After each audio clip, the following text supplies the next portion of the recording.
ole tuna kan hmu mek hi Aizawl Lammual AR ground ania voin hi February ni som ni sak ni le som ni pali thole ni Mizoram State Day ania tuna hian zingdar sari vel ani helama hian Assam Rifles Ben Party po State Day lom na turin anin buat sai vel mek ani live flyover bridge a hian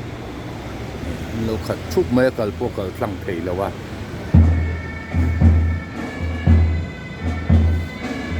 State Day lom na hi function hi vanapa hola dar so khata man tu ani ti chuan chhun dar khata ta kan han lak chan tak zok chu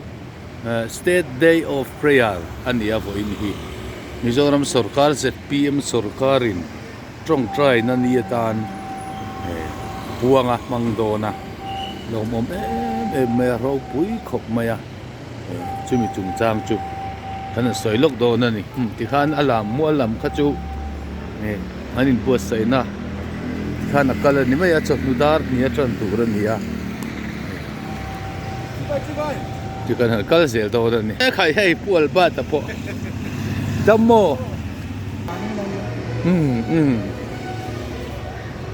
pu minga po lo uak thau mai kanin hua ha kananin belok ani la pu thiam pu van khama fa pa ni pu van ming lian a dor pui hela hian kan chief minister pulal du oma thalak polo oma ni ngai san om khop mai State Day of Prayer ania voi ni chumi pual chuan kan han vak chua kani ngai zol kho pui po dan pa ngai in tian motor te an kal le ta fut ania ni nevi challenge te an han tia ni nevi challenge an ti na san hi han soi fi alokila kan riat angin bible lal solomon a thi nuwa khan Israel ram kha rampum pui kha davida te lalna thin kha lal ram pania in then ta phoka amar lam kha Israel tiania khopui Samaria nia chimlam kha Juda tiania khopui Jerusalem ani thunga ti chuan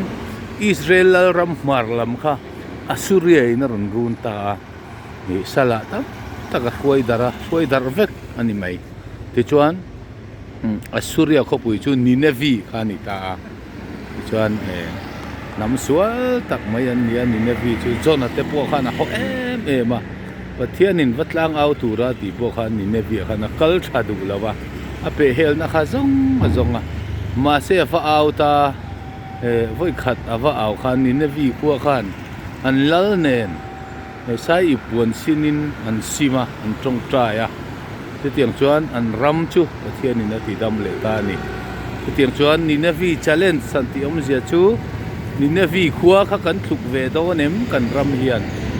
pathian ma sa ipuan sinin kan sim ve ngam do nem kan lal te nen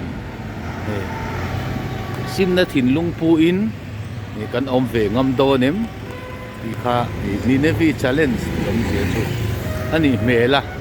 ti chuan voina hian ni sina kan huang khan AR Lammual hian Aizawl Lammual hian trong trai na hun chot nu dar khada tang nei ani don ani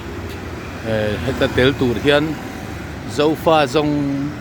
ta chu thahnem ngai taka nalpa ma bo khupa sual thupa choya trong trai turin kan ram hruai tu te le ami thahnem ngai zong